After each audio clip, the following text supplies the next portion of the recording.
नमस्कार, अपना एमपी देख रहे हैं आप। आपके साथ मैं हूं ललित प्रजापति और सुर्खियों के बाद सबसे बड़ी खबर, ये सिर्फ प्रदेश के लिहाज से नहीं, इसका राष्ट्रीय स्तर का भी महत्व है, वो बाद में आपको बताते हैं। संघ पर मुख्यमंत्री कमलनाथ ने साधा है निशाना। आरएसएस के आदिवासी एजेंडे पर सीएम कमलनाथ ने वार किया है। संघ के मंसूबों को उन्होंने खतरनाक बताया है। आरएसएस की सोच विभाजनकारी है, आदिवासियों के जीवन में जहर नहीं घोलने देंगे। आरएसएस ऐसी कोई कोशिश करता है तो वैधानिक कार्रवाई करेंगे। एनआरसी लागू करने में असफल हो रहे तो दूसरे रास्ते से खतरनाक मंसूबे को लागू करने की हो रही कोशिश।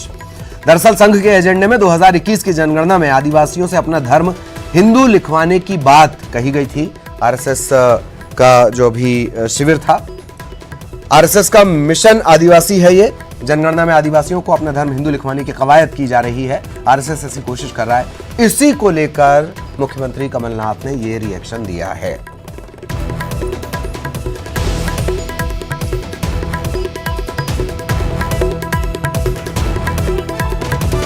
आदिवासियों को अब संघ जगाने के लिए एक अभियान चलाने जा रहा है, जिसमें आदिवासी अपने नाम के आगे हिंदू शब्द लिखेंगे। लेकिन प्रदेश सरकार का इसमें क्या रुख है? मंत्री जीतू पटवारी हमारे साथ मौजूद हैं। सर, संघ कह रहा है, मोहन भागवत कह रहे हैं कि आदिवासी अपने नाम के आगे हिंदू लिखें। मुझे गर्व है कि मैं हिंदू धर्म से आता हूं और मैं गर्व से मेरे धर्म के आगे हिंदू लिखता हूं। पर भारत की अपनी असीम परंपराएं हैं, प्राचीन परंपराएं हैं। यहाँ के मौलिक अधिकार अपने अपने धर्म को स्वतंत्रता से अपनाने के हैं। आदिवासियों की अपनी परंपराएं हैं, उनके अपने आदर्श हैं। अपनी अंडमान निकोबार में भारत सरकार अपना फंड लगा के आदिवासियों की संस्कृति, उनकी जीवन शैली जिंदा रहे, इसके लिए अभियान चलाती है, उसको संरक्षित करती है। वहाँ पर सिविलियंस जितने भी है उनको जाने नहीं देती, और जाने देती तो उसके नियम बनाए। मैं मानता हूँ ऐसे में आदिवासी परंपराओं को उनकी परंपराओं के साथ जीना चाहिए। इस तरह का कोई भी अभियान उनकी परंपराओं के खिलाफ है। मैं मानता हूं कि आदिवासी भाई हमारे अपने हैं और भारतवर्ष की परंपराओं के अनुसार है। वो भारत का संविधान सबको मौलिक अधिकार देता है कि वो किस धर्म को किस तरीके से अपनाए। तो मैं समझता हूँ संविधान की सुरक्षा करना या संविधान की पालना करना हर सरकार का दायित्व है। मध्य प्रदेश सरकार भी करेगी। लेकिन मोहन भागवत तो कह रहे हैं कि इसको लेकर पूरे प्रदेश में अभियान चलाया जाएगा। मैंने जैसा कहा कि ये एनआरसी अभी फेल हुआ, सीएए एनआरसी पे जिस तरीके से पूरे देश में असंतोष हुआ, इसका मतलब है कि इनके विचार और इनकी कार्यशैली दोनों इस देश में मैच नहीं हो रही है। अब एक पक्ष असंतोष में है, अब दूसरा आदिवासियों में असंतोष पैदा करना चाहते हैं। क्या चाहते हैं? इस देश में रोजगार मिले, व्यापार मिले, उद्योग धंधा मिले, कि इस तरह की जिनकी आवश्यकता नहीं है डिबेट मिले। ये नरेंद्र मोदी जी से देश थक गया है, चुनाव आएंगे जब सबक सिखाएगा। तो प्रदेश सरकार ने साफ कर दिया है कि अब इस मुद्दे को लेकर यदि किसी तरीके का कोई अभियान छेड़ा जाता है तो सरकार उसके खिलाफ सख्ती से निपटेगी। कैमरामैन दीपक के साथ अनुराग श्रीवास्तव, न्यूज़ 18 भोपाल। तो जीतू पटवारी मंत्री, उन्हें आप सुन रहे थे, उन्होंने भी यही बात कही। मुख्यमंत्री ने तो बाकायदा एक लंबा चौड़ा उनका लिखा हुआ जो जिस पर विरोध उन्होंने जताया है वो हमने आपको इससे पहले दिखाया है। संविधान ने सबको अपना अधिकार दिया है। सहयोगी अनुराग इस वक्त हमारे साथ जुड़े हुए हैं, सीधा अनुराग के पास आपको लिए चलेंगे। अनुराग, लंबी कोशिश थी संघ की ये, पर मुख्यमंत्री कमलनाथ ने लगभग मंसूबों पर पानी फेर दिया।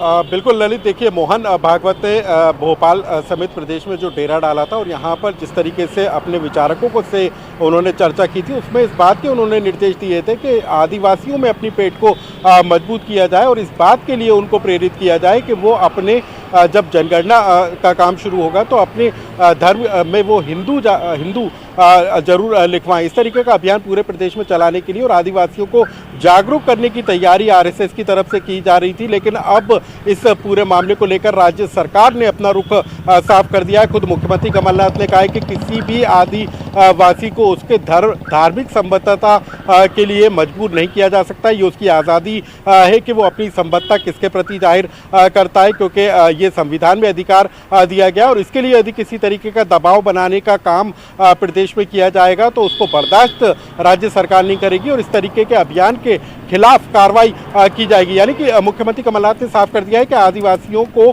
किसी भी तरीके से बरगलाया नहीं जा सकेगा और उनको किसी बात के लिए मजबूर नहीं किया जा सकेगा, और यदि इस तरीके का कदम आरएसएस या कोई दूसरी संस्था के द्वारा उठाया जाता है तो उसके खिलाफ सरकार सख्ती के साथ निपटेगी। तो कुल मिलाकर अब आदिवासियों के मुद्दे को लेकर संघ और एमपी सरकार आमने सामने जरूर नजर आ रही है। अब किस तरीके से संघ इस पूरे मामले को लेता है, ये देखने वाली बात होगी।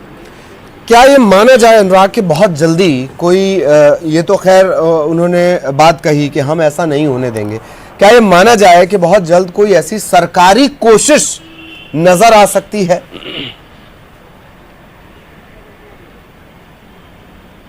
देखिए ललित, चूंकि अभी ये जो संघ प्रमुख हैं उनकी तरफ से इस बात का ऐलान किया गया था और ये खबर बाहर निकल कर आई थी कि अब आरएसएस आदिवासियों के बीच इस तरीके का अभियान। चलिए, मैं आपको रोकना चाह रहा हूं पंकज चतुर्वेदी साहब। अनुराग, आप भी हमारे साथ लगातार बने रहिएगा, आप अपना सवाल भी ले सकते हैं। और पंकज चतुर्वेदी साहब इस वक्त हमारे साथ जुड़े हुए हैं, गोपाल भार्गव साहब नेता प्रतिपक्ष हैं, आप वो भी हमारे साथ जुड़े हुए हैं। आप दोनों का स्वागत है। भार्गव साहब, सबसे पहले मेरा सवाल आपसे कि आज ये बात कही गई है कि आरएसएस का जो ये एजेंडा है, आरएसएस की सोच विभाजनकारी है और आदिवासियों के जीवन में जहर नहीं घोलने देंगे। एक छोटा सा रिएक्शन सर आपका। जी भार्गव साहब, आप तक मेरी आवाज पहुंच रही है?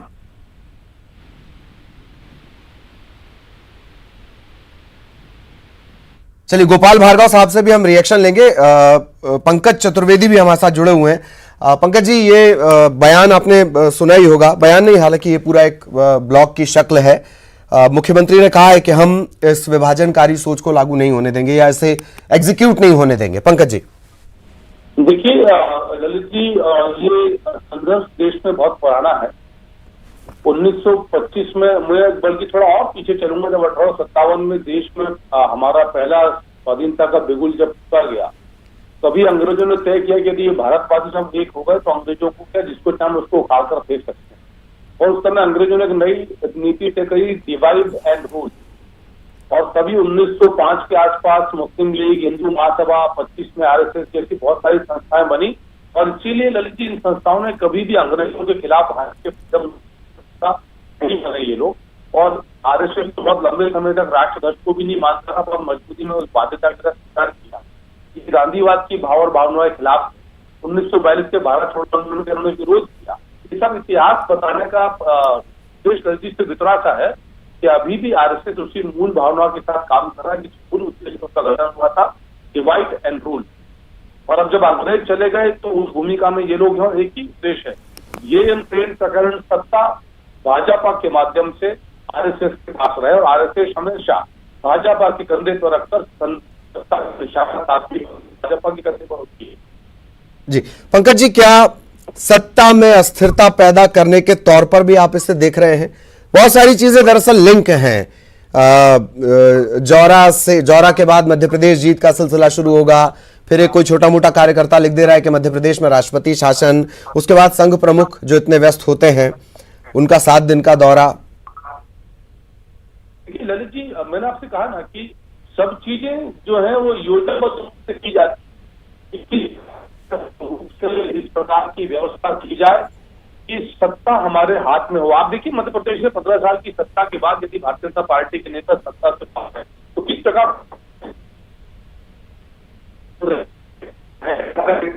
कहते कि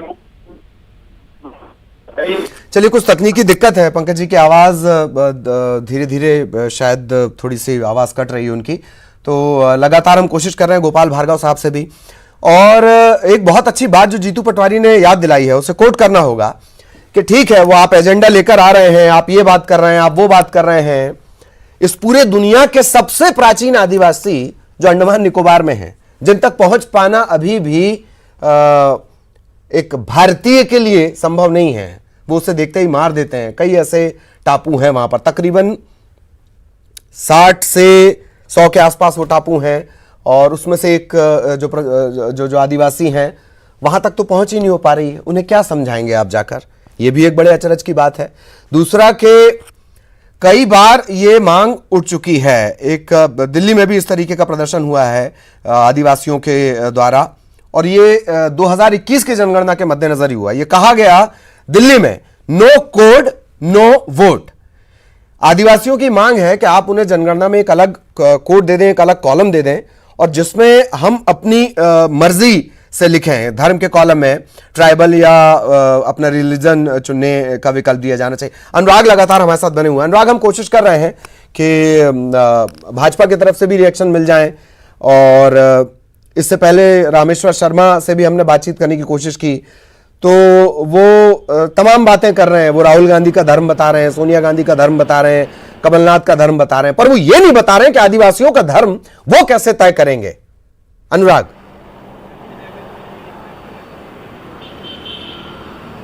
बिल्कुल ललित, यही एक बड़ा सवाल है कि आदिवासियों को इस बात की आज़ादी है, आदिवासी ही क्यों, भले कोई भी किसी भी जाति या धर्म का हो, उसको इस बात की आज़ादी है कि संविधान में उसको इस बात का अधिकार मिला हुआ है कि वो किस धर्म या संप्रदाय को चुनते हैं, कहाँ जाते हैं, ये उनका व्यक्तिगत विचार है। लेकिन इस तरीके का कोई अभियान चलाकर किसी को प्रेरित करना क्या उनके संवैधानिक अधिकारों का हनन नहीं है? शायद इसी बात को जो है मुख्यमंत्री कमलनाथ ने भी कोट किया, और उन्होंने कहा है कि इस तरीके से यदि किसी के अधिकारों पर कोई कब्जा जमाने की कोशिश करेगा तो मध्य प्रदेश में तो उसको बर्दाश्त नहीं किया जाएगा। क्योंकि यदि हम देखें तो प्रदेश में बड़ी आबादी आदिवासी वर्ग की, और आरएसएस का एक बड़ा जो पकड़ है वो कही जाती है कि आदिवासी जिलों में सबसे ज़्यादा है। तो ऐसे में यदि आरएसएस इस तरीके का कोई अभियान छेड़ता है तो उसका किस तरीके से विरोध किया जाएगा या उसको किस तरीके से सरकार लेगी, इसके संकेत मुख्यमंत्री कमलनाथ ने साफ तौर पर दे दिए। और साथ ही उन्होंने इस बात का भी जिक्र किया है कि एनआरसी और सीए जैसे कानून देश में विफल साबित होने के बाद अब जनता का ध्यान भटकाने के लिए दूसरी दिशा में जो है संघ सक्रिय हो गया, और इस तरीके के किसी भी अभियान को प्रदेश में बर्दाश्त नहीं किया जाएगा। तो कुल मिलाकर राज्य सरकार ने अपना स्पष्ट मत दे दिया है कि संघ भले ही इस कोशिश में हो कि वो आदिवासियों के बीच अपनी पेट को मजबूत करते हुए उनको इस बात के लिए प्रेरित करे कि वो जनगणना में अपनी धार्मिक संबद्धता जो है वो हिंदू के प्रति जताएं। इसके लिए किसी भी तरीके से किसी आदिवासी को बाध्य नहीं किया जा सकेगा, और यदि कोई अभियान चलाया जाता है तो उसके खिलाफ सरकार सख्ती से निपटेगी। ये वैधानिक कार्रवाई की बात तो ये कही गई है, उनके द्वारा भी कही गई है। आपने जिक्र किया कि एक अभियान चलाया जाएगा। क्या ये माना जाए कि कोई एक ऐसा जागरूकता अभियान, या कम से कम आदिवासियों को ये बताना कि वो आदिवासी हैं, वो बाध्य नहीं है कि उनको कौन सा कॉलम भरना है, क्या लिखना है, सरनेम लिखना है, नहीं लिखना है, वो बाध्य नहीं है, ये समझा दिया जाए कम से कम, क्योंकि संघ की पैठ से इनकार नहीं किया जा सकता आदिवासी इलाकों में।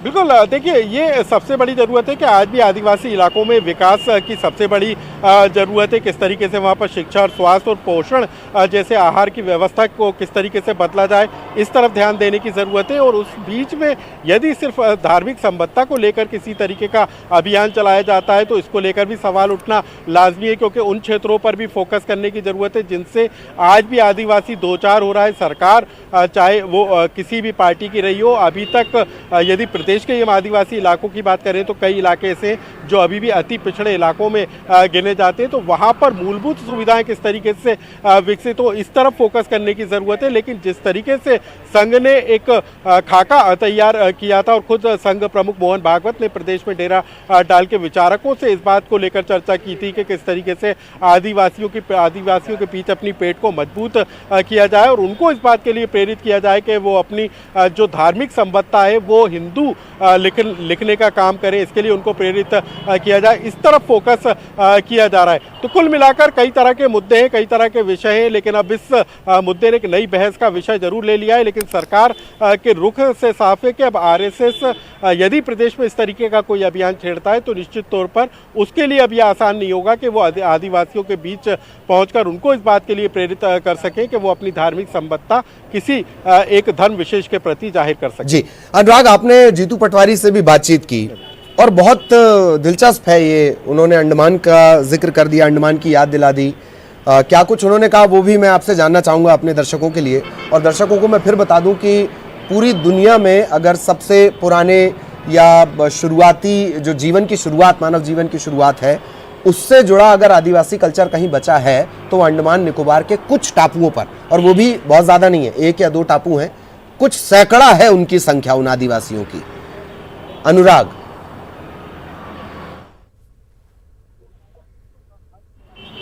बिल्कुल ललित, यदि हम बात करें तो आज भी आदिवासी अपनी जीवन शैली में जीना पसंद करते हैं। उनकी अपनी एक सभ्यता है, अपनी एक संस्कृति है, लेकिन उनको चलिए धर्म और मैं आपको राजनीति रोकना के चाह रहा हूं। जरिए किस प्रभात झा तरीके से साहब इस वक्त हमारे साथ जुड़े हुए हैं और उनका हम रिएक्शन ले लेते हैं। बहुत देर से हमारी कोशिश थी। प्रभात जी, कमलनाथ, सीएम कमलनाथ ने रिएक्शन दिया है कि संघ आरएसएस की सोच विभाजनकारी है और आदिवासियों के जीवन में जहर नहीं घोलने देंगे। वैधानिक कार्रवाई की जाएगी अगर धर्म की जगह हिंदू लिखवाया जाएगा तो, या ऐसा कोई मूवमेंट चलाया जाएगा तो।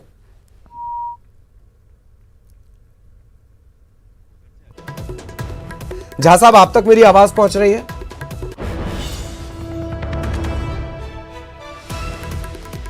तो पता नहीं फिजाओं में आज नेटवर्क की इतनी दिक्कत क्यों हो रही है। गोपाल भार्गव साहब का भी फोन नहीं लग पा रहा है। उनसे हालांकि चर्चा हुई और उसके बाद उनका मोबाइल नहीं लग पा रहा है।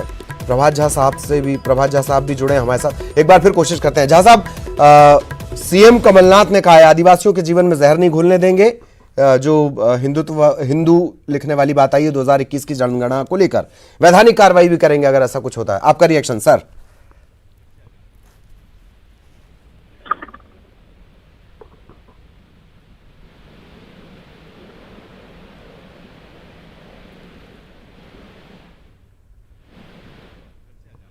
तो आवाज प्रभात झा साहब की साफ नहीं आ पा रही है और संपर्क तकनीकी कोई दिक्कत ऐसा लग रहा है कि है। तो बड़ा मसला है ये, दरअसल आदिवासियों की पहचान से जुड़ा हुआ है।